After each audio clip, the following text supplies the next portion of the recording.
Vamos a dar inicio a nuestra escuela, siguiendo con la secuencia de la serie que venimos desarrollando en el libro de Primera de Timoteo. Hoy nos corresponde desde el capítulo 6, desde los versículos 17 al número 19, dando continuidad a la enseñanza. Digamos que, bueno, con el hermano Carlos veíamos el domingo pasado en los versículos número 15 y número 16, veíamos, lo leo nuevamente para ustedes. Dice: la cual a su tiempo mostrará el bienaventurado y solo soberano, Rey de reyes y Señor de señores, el único que tiene inmortalidad, que habita en luz inaccesible, a quien ninguno de los hombres ha visto ni puede ver, al cual sea la honra y el imperio sempiterno. El apóstol Pablo viene dando algunas indicaciones a Timoteo a lo largo de toda la carta. Y pareciera que terminando el versículo número 16, parece que estuviera haciendo una salutación o estuviera despidiéndose. Y luego del versículo 16, entra en el versículo 17 y dice: a los ricos de este siglo manda. Pareciera de que Pablo por lo general empezaba las cartas con una salutación y terminaba con un saludo, o empezaba con un saludo y terminaba con una salutación. En este caso está poniendo la salutación entre los versículos número 15 y número 16, y era la constante de que él tenía. Digamos, la variación era de que posterior a esa salutación él empieza en el versículo 17 como a los ricos de este siglo. Y cuando sigue hablando, creo que la intención de Pablo pareciera de que como ya se despidió y se le olvidó algo, y entonces nuevamente, Timoteo, hay algo que quiero decirte además de lo que ya te he dicho, como si cualquiera de nosotros, no sé si nos ha pasado, que estamos hablando con algún amigo y ya nos despedimos, y después que lo despedimos entonces nos acordamos que nos falta decirle algo, y ven que te tengo algo que decir. Y pareciera la intención del apóstol Pablo, y si en realidad no es su intención, yo sé que el Espíritu Santo en su soberanía y en su palabra inspirada permitió que Pablo continuara con las indicaciones que le hace a Timoteo en este caso. Vamos entonces a nuestro pasaje, como les decía, correspondiente a la primera carta de Timoteo, desde el capítulo 6, desde el versículo 17 al versículo 19.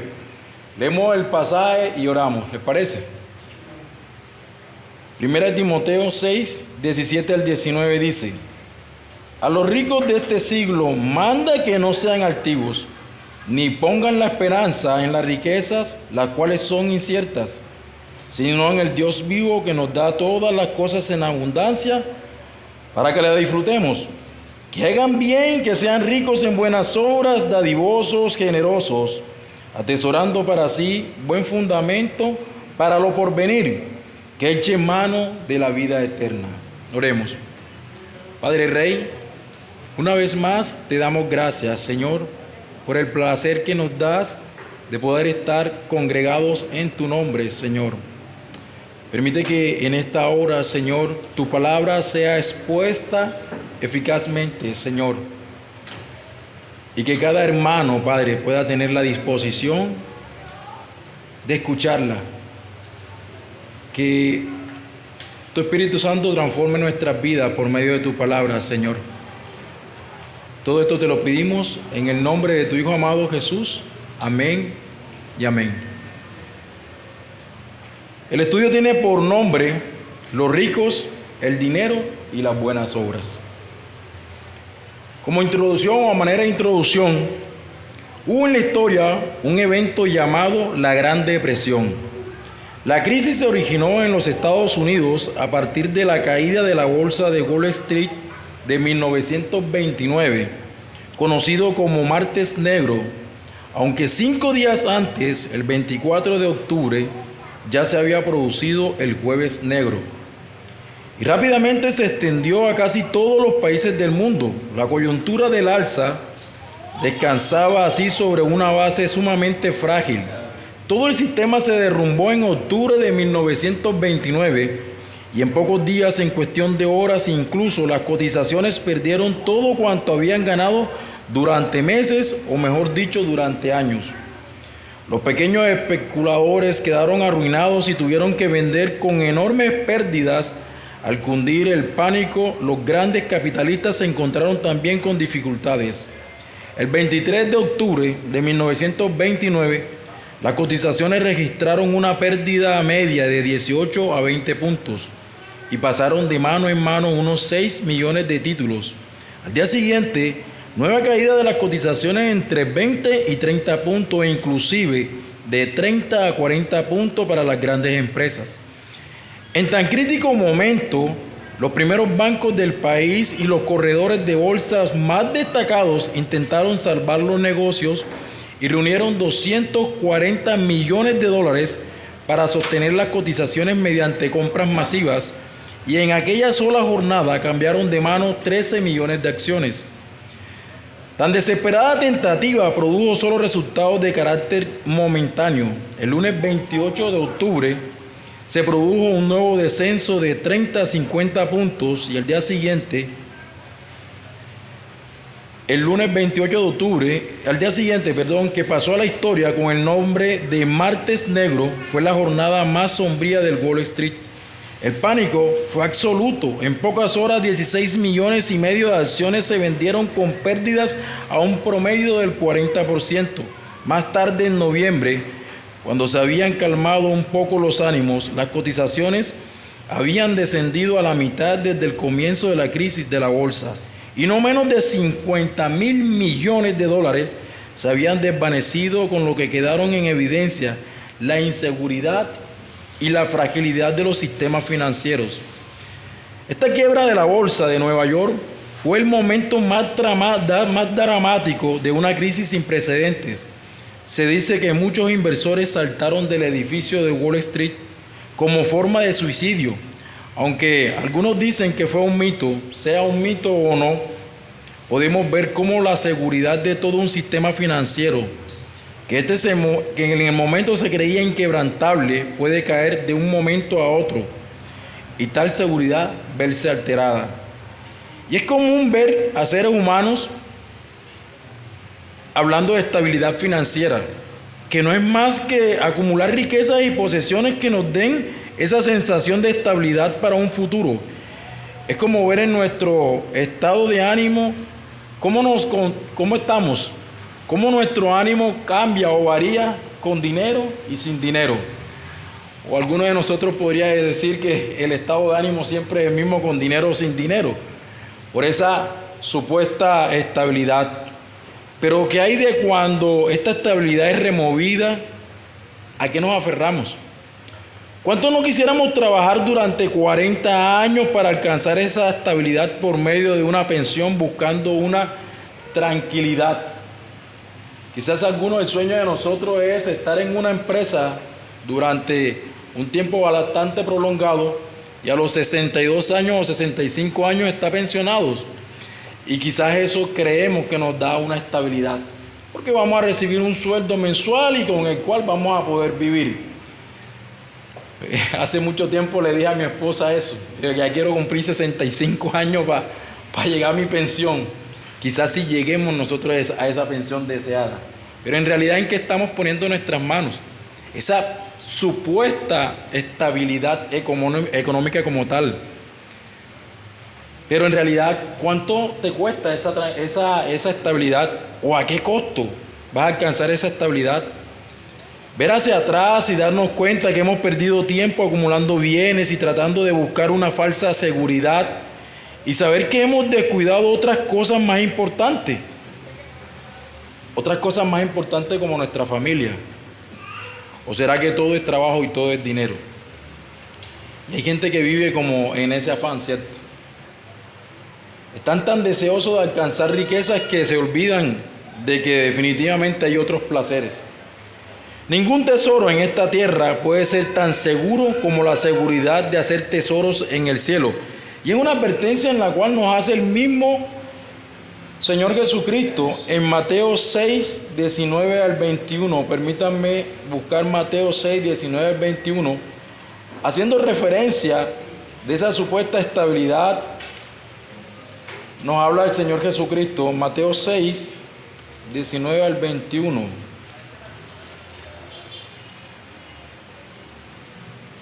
Leo para ustedes, dice: no os hagáis tesoros en la tierra donde la polilla y el orín corrompen, y donde ladrones minas y hurtan, sino haceos tesoros en el cielo donde ni la polilla ni el orín corrompen, y en donde ladrones no minan ni hurtan. Porque donde esté vuestro tesoro, allí estará también vuestro corazón. ¿Qué tanta conciencia tenemos en realidad nosotros como cristianos? ¿Qué tanto estamos trabajando durante nuestra jornada de 30 días para hacer tesoros en el cielo, y cuánto en realidad estamos haciendo tesoros en esta tierra? Y haciendo solamente una comparación, ¿cuántas horas estamos en una empresa trabajando, haciendo tesoros terrenales? 8 horas, 12 horas. ¿Y cuántas horas en realidad estamos haciendo nosotros tesoros para el cielo? Con esto yo no quiero decirle que renuncien ahora de las empresas. Sería incoherente decirles eso, de que todos los que están aquí tienen que renunciar a sus empresas, pero es solamente como para hacer una comparación de cuánto en realidad nosotros estamos trabajando para atesorar bienes materiales y cuánto estamos trabajando en realidad para atesorar ese bien espiritual en cual nosotros en realidad vamos a vivir eternamente y para siempre. Sí compensa en solamente mirarlo en el tema de horario. Yo creería que no compensa. Confiar en tus riquezas y en tus bienes es negar la soberanía absoluta de Dios. Y esto lo podemos encontrar en el libro de Job. El mismo Job se dio cuenta de cuánta confianza en realidad podemos tener en lo material y cuánta confianza o dependencia debemos tener de Dios. Cuánto en realidad decimos que dependemos de lo que Dios pueda proveer a nosotros, pero cuando tenemos dinero, pero cuando no tenemos dinero, entonces, ¿dónde está esa confianza? Porque es muy fácil confiar en Dios cuando Él ha proveído todo, cuando nos ha llenado nuestras manos, pero cuando no tenemos nada, entonces, ¿dónde queda esa confianza? ¿Y quién más que el mismo Job, cierto? Que todos sabemos su historia, en el cual, siendo un hombre muy rico, Dios permitió que quedara sin nada. Y miremos, como le decía Job 31, los versículos, vamos a leer los versículos 24, 25 y el versículo 28.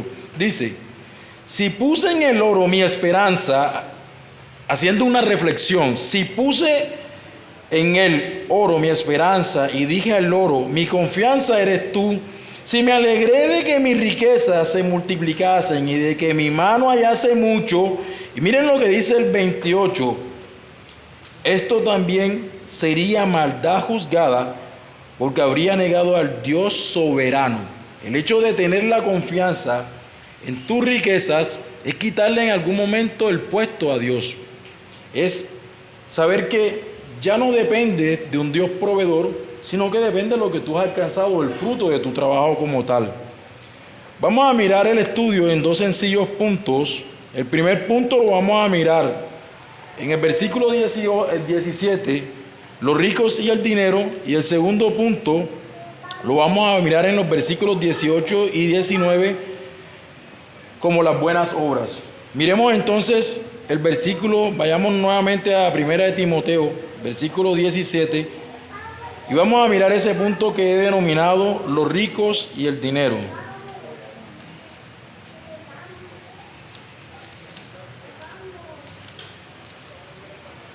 Primera de Timoteo 6, 17, vamos a nuestro texto base.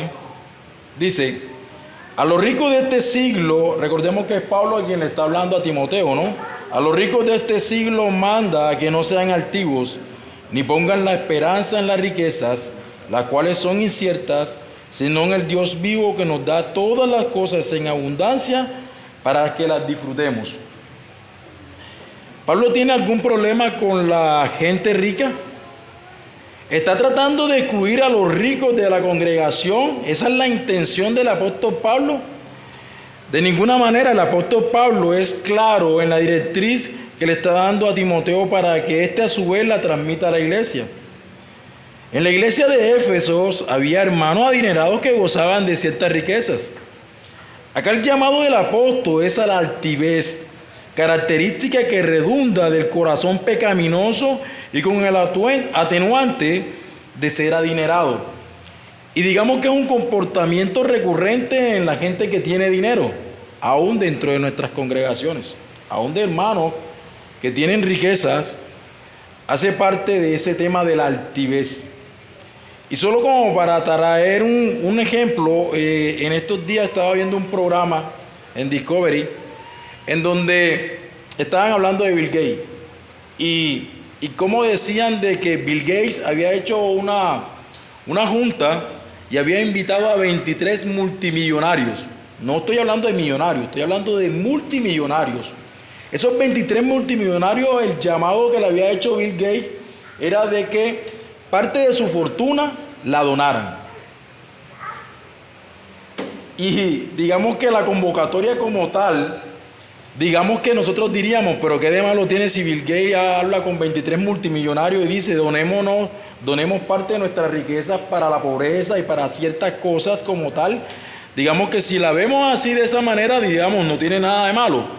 Pero cuando en el programa empezaban a mirar cuál era el objetivo en realidad de esa riqueza como tal, tanto Bill Gates como cada uno de esos multimillonarios dentro de sus corazones tenían esa altivez en donde ellos creían ser dioses. Parte de ese dinero era ellos trazar un cambio dentro de la humanidad, dictado por ellos, en los cuales, si lo vemos normal, decimos, no, está bien que le den comida a la gente que necesita, pero detrás de eso había mucha maldad en sus corazones en realidad. O sea, lo que ellos hacían ver como algo bueno, todos conocemos que un corazón pecaminoso, no regenerado, ninguna de las obras que quieran hacer son aceptas delante de Dios. Entonces, en realidad, ellos querían hacer un tema de ellos colocarse como esos dioses, como le decían. E inclusive se han escrito muchas cosas de complot y todas esas cosas, pero no es el espacio como hablar de eso y como cristianos creo que tampoco nos corresponde ponernos a investigar esas cosas porque nosotros definitivamente sí dependemos de la obra de Dios y de lo que Dios permita o no permita. Aún Bill Gates, aún esos 23 multimillonarios están sobre el mandato de Dios. Ellos no pueden hacer nada de lo que Dios ya no decretó. Así que es solo como para traer el ejemplo de lo que puede traer la altivez de un ser humano con dinero.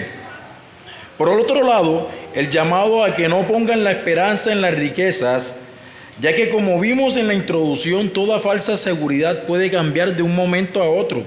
Hay una amonestación del apóstol Pablo clara en 1 Timoteo 6, del 9 al 10, y vamos a mirar que no solamente en el versículo 17 Pablo está hablándole a Timoteo sobre los ricos, aún ya hay una advertencia antes. En versículos anteriores, ahí mismo en el capítulo 6, podemos leer que dice, porque los que quieran enriquecerse caen en tentación y lazo, y en muchas codicias necias y dañosas, que hunden a los hombres en destrucción y perdición. Porque raíz de todos los males es el amor al dinero, el cual codiciando algunos se extraviaron de la fe y fueron traspasados de muchos dolores. Raíz de todos los males es el amor al dinero, dice Pablo. El codiciar el dinero, el tratar de ganar dinero de una forma enfermiza, quitándole el trono a Dios y colocando en ese trono al dinero a tal punto de idolatrarlo. Es la advertencia del apóstol Pablo cuando dice, se extraviaron de la fe. Fíjense que si dice, se extraviaron de la fe porque en algún momento y fueron partícipes, en algún momento estuvieron congregándose, en algún momento probaron de las delicias del evangelio, pero que la codicia en algún momento los apartó porque colocaron al dinero como su Dios, ¿cierto? En Proverbios 23:4 dice, no te afanes por hacerte rico, sé prudente y desiste. Mi hermano, si Dios no te quiere hacer rico, por más que trates de afanarte, no lo vas a conseguir. Y hay un dicho muy popular por ahí, no sé si ustedes lo han escuchado, que dice que ya los ricos todos están contados.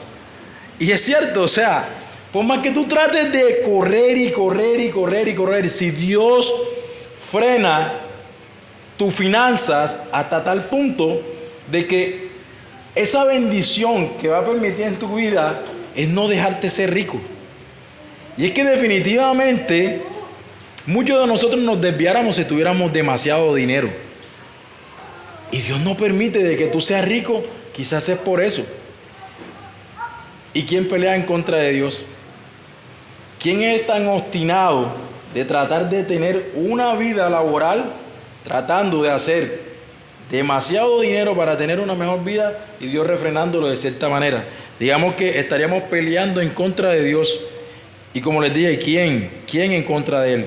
Dios es un infinito amor. A algunos no nos da riqueza porque Él sabe en su omnisciencia que si nos da mucho dinero nos desviamos, nos extraviaríamos de la fe. Ser rico en verdad es lidiar con muchas tentaciones. Ahora, yo no quiero decir que los pobres no lidiamos con estas tentaciones, pero un rico debe lidiar con el pecado. Primero, ya les decía, de la altivez, con el egoísmo y con la confianza en el dinero. Y hay algo que quiero contarles muy de mi corazón. En mi corazón pecaminoso en mis oraciones muchas veces ha estado el hecho de pedirle dinero al Señor. Y pensando y prometiéndole a Dios que mi corazón no se desviaría.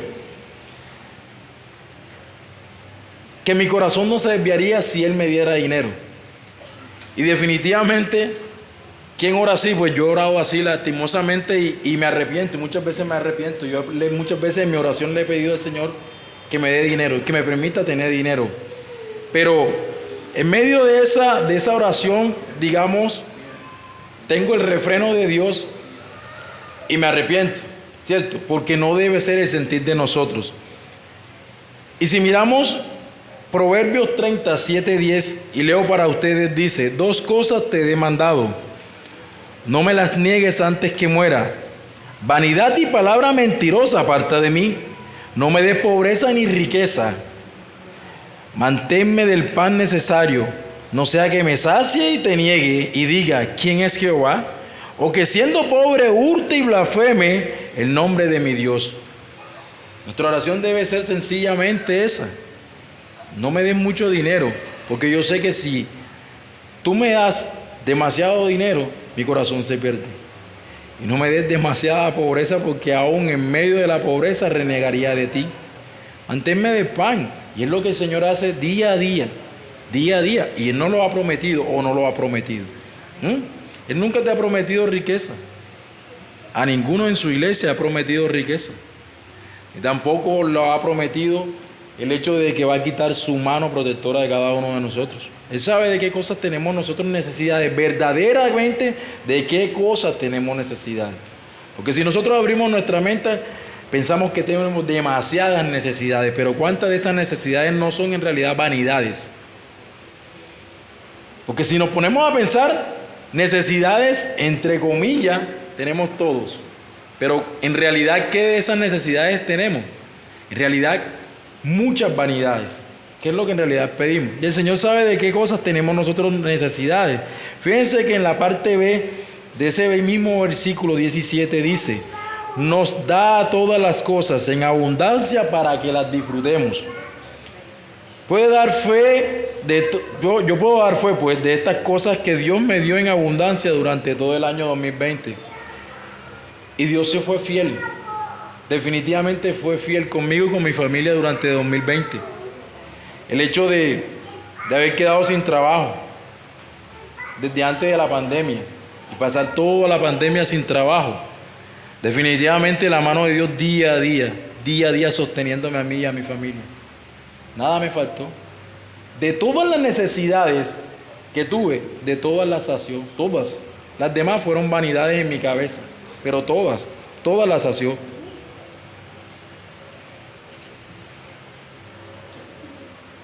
Definitivamente Dios nos sorprende. Y a veces creemos que las cosas no las merecemos, aún siendo cristianos. Aún siendo cristianos, creemos que las cosas nos merecemos, pero en realidad, ¿qué nos merecemos? Condenación. Es lo único que merecemos. Mi hermano, no te pongas a buscar el favor de Dios en el sentido de creer que tú te mereces las cosas. No te mereces nada. Lo único que te mereces es condenación. Es lo único que nos merecíamos antes de conocer a Cristo. Ese era nuestro destino. Era la condenación como tal. Pero Dios en su amor nos lo ha dado todo en Cristo.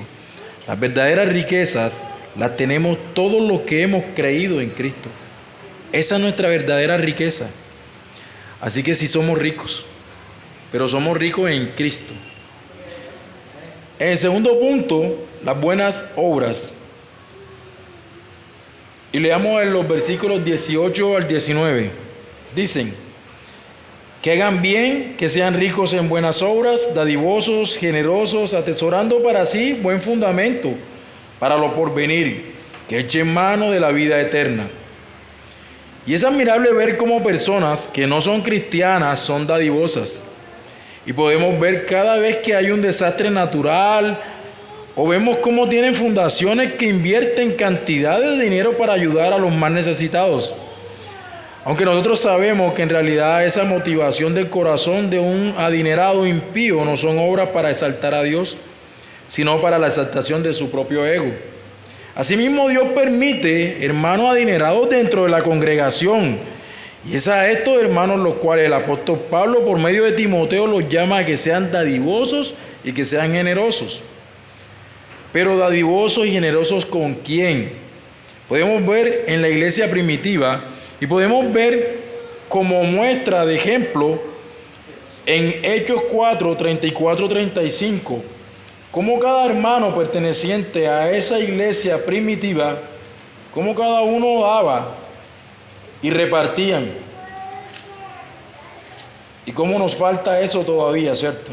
Hechos capítulo 4, versículos 34 y 35. Dice: así que no había entre ellos ningún necesitado, hablando de los que estaban en la iglesia, ningún necesitado, porque todo lo que poseían, heredades o casas, las vendían y traían el precio de lo vendido y lo ponían a los pies de los apóstoles y se repartía a cada uno según su necesidad.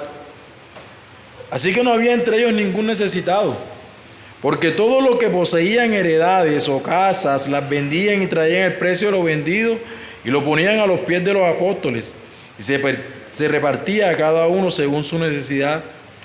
¿Será que las iglesias de hoy funcionan de esta manera? ¿Será que dentro de nuestras iglesias no hay hermanos necesitados? ¿Será que nosotros estamos dispuestos a traer todas las cosas adelante ante los líderes para que nuestros hermanos que están pasando por necesidades tengan o saciemos de alguna manera sus necesidades primarias? Es solo como para que lo preguntemos, es solo como para que lo reflexionemos. Es común dos tipos de comportamiento en las congregaciones. Está el necesitado orgulloso que por pena no divulga su necesidad, y está el hermano rico o acomodado, poco dadivoso y no generoso, centrado más en sus supuestas necesidades, que a la postre estas necesidades no son más que una mera vanidad. Hermanos que tienen 20 pares de zapatos y que el hermano que va a la iglesia todos los domingos con el mismo par de zapatos y calzan igual, que es lo peor. El que tiene los 20 pares de zapatos dice que no tiene, o que le hace falta los últimos por salir. ¿Será que eso es una necesidad? Pues yo creería que no. Eso definitivamente es una vanidad. ¿Y cómo yo puedo ver a mi hermano que domingo a domingo viene con el mismo par de zapatos y no soy capaz ni de siquiera de preguntarle? Muchos hermanos con necesidad y muchos hermanos con abundancia. ¿Cuánto debemos aprender verdaderamente de esa iglesia primitiva? ¿Cuánto debemos volver nuevamente a ese verdadero evangelio? Y en 1 Timoteo 6:19, atesorando para sí buen fundamento para lo porvenir, que echen mano de la vida eterna. No se trata de salvación por obra, ya que como reformados tenemos claro que la salvación no es por obra, sino por gracia por medio de la fe. Cuando Pablo dice, echen mano de la vida eterna, podríamos pensar que Pablo está hablando de salvación por obras, pero en 1 Timoteo 6, del 11 al 12, dice, mas tú hombre, ahí mismo en el pasaje más arriba dice, mas tú hombre de Dios, huye de estas cosas y sigue la justicia, la piedad, la fe, el amor, la paciencia, la mansedumbre. Pelea la buena batalla de la fe, echa mano de la vida eterna, a la cual asimismo fuiste llamado, habiendo hecho la buena profesión delante de muchos testigos. Y este pasaje deja claro que nuestra fe debe estar acompañada con justicia, con piedad, con amor, con paciencia y con mansedumbre. Que pelear la buena batalla de la fe no es más que echar mano de la vida eterna. Y ahora es claro que nuestras obras en algún momento como cristianos serán juzgadas, y podemos verlo en pasajes complementarios como en Apocalipsis 20:12 o en 2 Corintios 5:10. Un corazón regenerado debería ayudar a nuestros hermanos. Definitivamente, a pesar de que el pasaje, el llamado, es a los ricos, es también un llamado a los que, por cierta manera, Dios ha traído un poco más abundantemente que a otros hermanos. Y definitivamente el llamado también es que podamos ser como esa iglesia primitiva en los Hechos, cuando definitivamente un hermano verdaderamente se preocupaba por el otro, por el que no tenía que comer. Y podemos ver cómo en medio de esta pandemia, al comienzo, muchos hermanos de pronto pasaron por necesidades, y necesidades bastante graves, por decirlo así, porque su necesidad como tal no fue suplida. Quizás por algunos por orgullo no dijeron, y otros como por falta de compañerismo entre hermanos, de preocuparnos qué le pasa al otro. Pero pienso que fue un gran aprendizaje poder pasar por esos días. En cuanto a la pandemia, mostró verdaderamente nuestro carácter y nuestro corazón, o sacó a la luz lo que tiene nuestro corazón. Solo como aplicación, mi hermano, yo no soy rico, ni fui rico.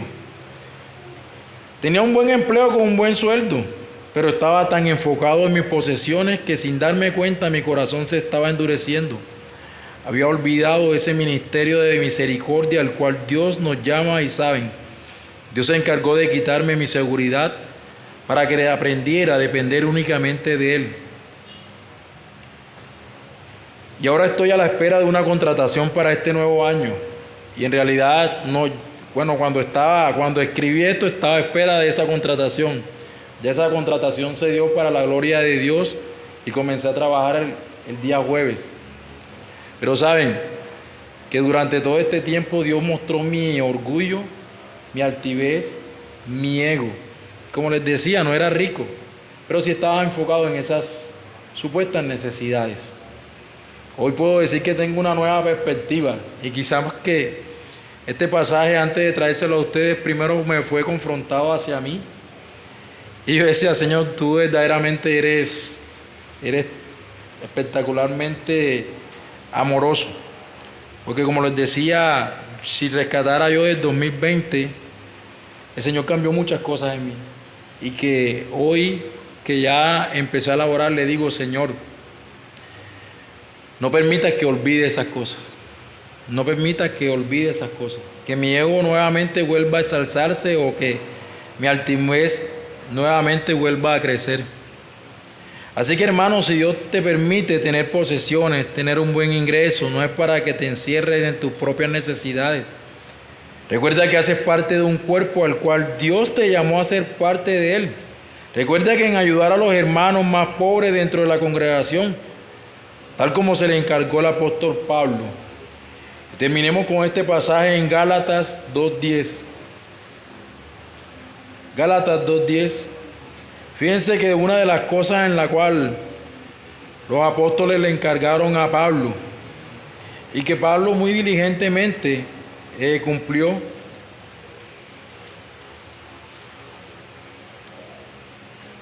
Gálatas 2:10.